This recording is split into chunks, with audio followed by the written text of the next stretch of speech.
Welcome back. You're listening to The Voice of Russia, and now it's Meet the Media with me, Scott Craig, where each week I look at some of the major stories in Russia and invite correspondents from Russian news outlets here in the UK to share their analyses.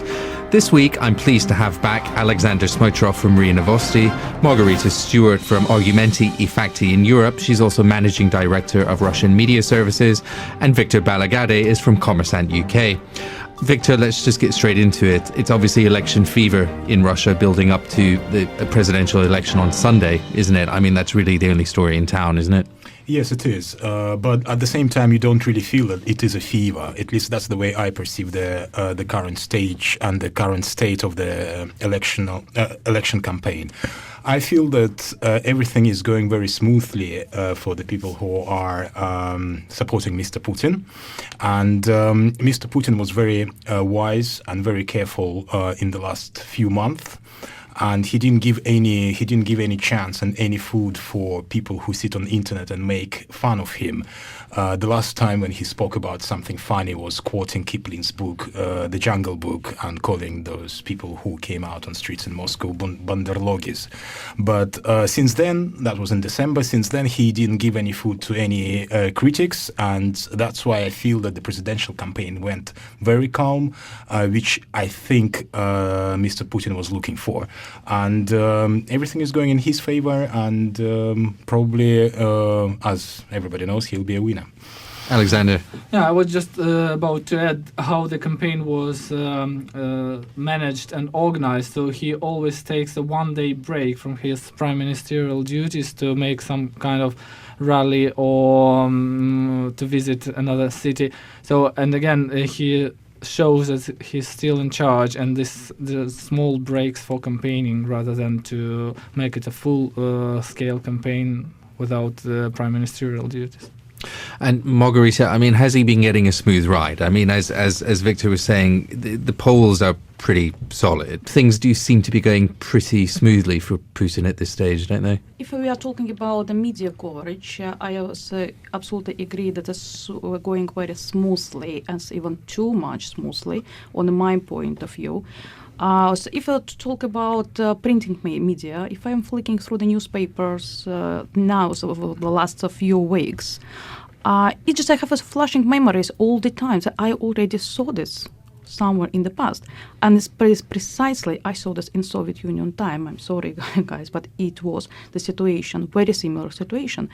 If we remember the Съезд Коммунистической партии, what we say, the conference of Communist Party, and a massive media coverage there, on those times you can open any newspaper, and any newspaper in Soviet Union would give up the pages and pages and pages for dispose to the Communist Party program, Communist Party speeches, Communist Party this, Communist Party that. Just a couple of days ago, I opened one Russian language newspaper, and I saw, to my horror, 5 pages of small text of this the whole Putin article about we need new economical system. Open this another newspaper, there's 3 or 4 pages of we need new political system. We all know that we need it, absolutely, we all agree with that, but do we need all these details? Newspapers, most of the newspapers means for ordinary people.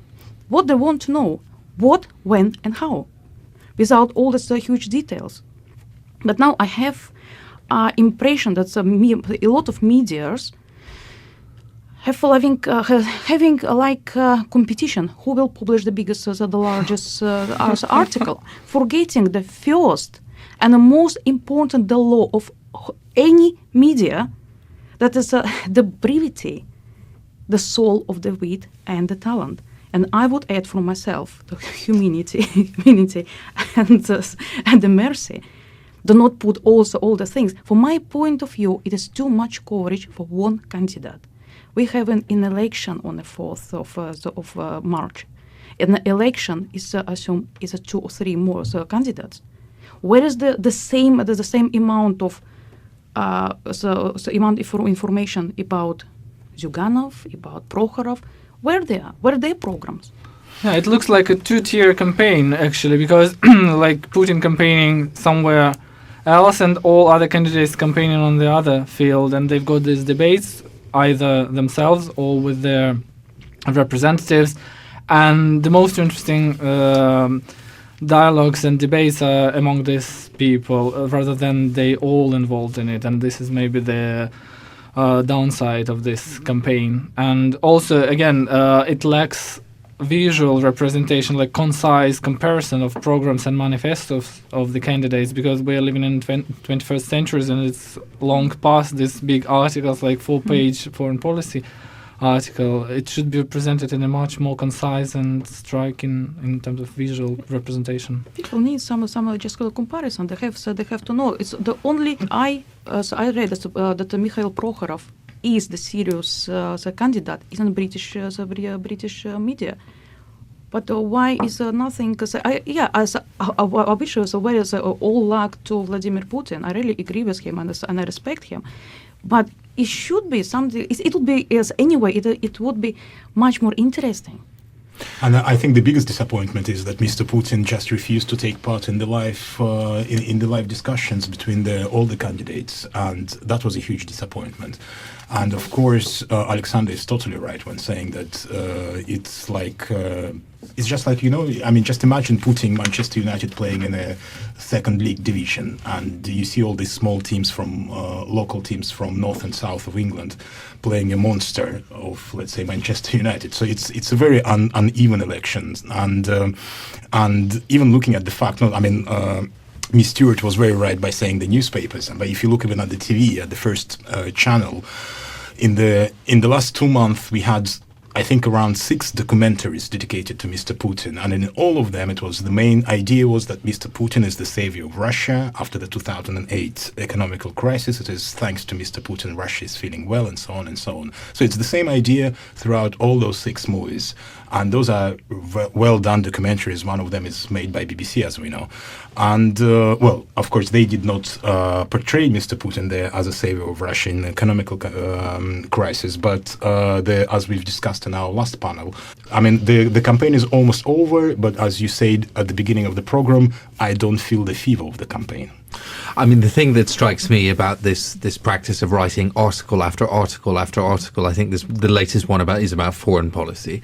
The thing that strikes me about it is that it's essentially a passive process, so that, an article is published, the public receives this information, but there's no interplay, there's no debate. There is no interaction. Even if you look at this fabulous video which 3 people recorded yesterday or the day before yesterday, that's Parfenov, the famous journalist, and Vasya Oblomov, one of the rising stars on the Russian pop scene, and Sobchak, the lioness of the Moscow high society, if you can say so, and also at the same time she's the goddaughter of Mr. Putin.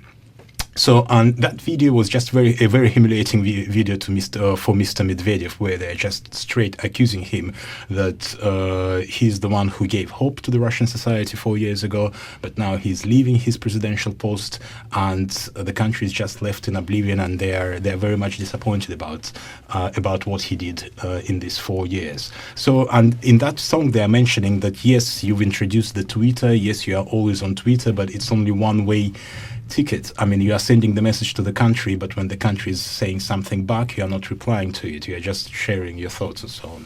On the question of Medvedev's involvement, and again, probably it's a big illusion in the Russian society that it was him who gave hope to Russia or to the Russians. I think it was themselves who wanted to see this hope represented by him. And interestingly, also, that he's not taking part actively, at least in Putin's campaign. He's not supporting him, but he's not opposing him, and now it's like a parallel tracks for them at the moment. He endorsed him in September, but since then, and especially after the December Duma elections, Medvedev was not a part of Putin's campaign. And what do you think we can infer from that? You can either draw a conclusion that he thinks he has endorsed Putin, and that's it. He doesn't want to be involved and associated too much with this, especially in the light of this protest and all sorts of things. Either it was just an agreement between them that Medvedev would continue as president for the last remaining month, and that's it. He's not needed for the campaign. There does seem to be a lack of excitement around this campaign. Would you say that's fair, Margarita? It is very different. It is, was a lot of people involved. There is a lot of action, but like we said, the action just like what we say односторонний, just from only one side. It's nothing from another. It should be two-ways street here. And do you think that is going to change? I mean, the fact is there has been, the opposition movement is stronger than it has been in the past. There have been all of the protests. Don't there have to be some adjustments made to accommodate the views of the opposition? I really hope it will change, but I just read a few days ago that but I think Dmitry Medvedev invited in his office the opposition, this future opposition that because a big coalition, and I'm afraid that it will not be just like a pet.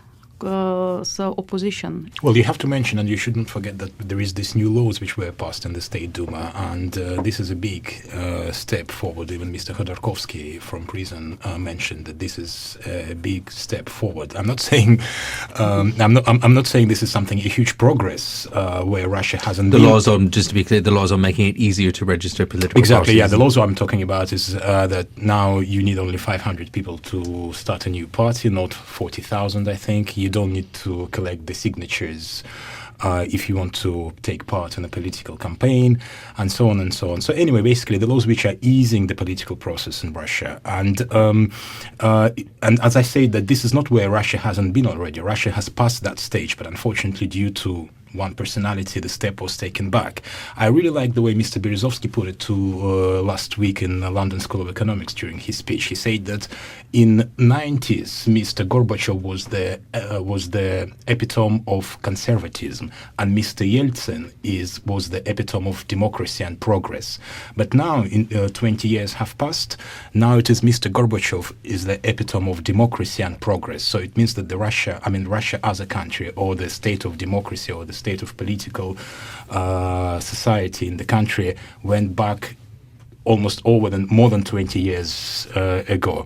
So now it is good that these laws were passed, and I think that will help in future for the Russians to start a political life in the country where there'll be different parties. The parties won't be orchestrated from Kremlin, and there'll be competition. There will be a political competition. That's exactly what the country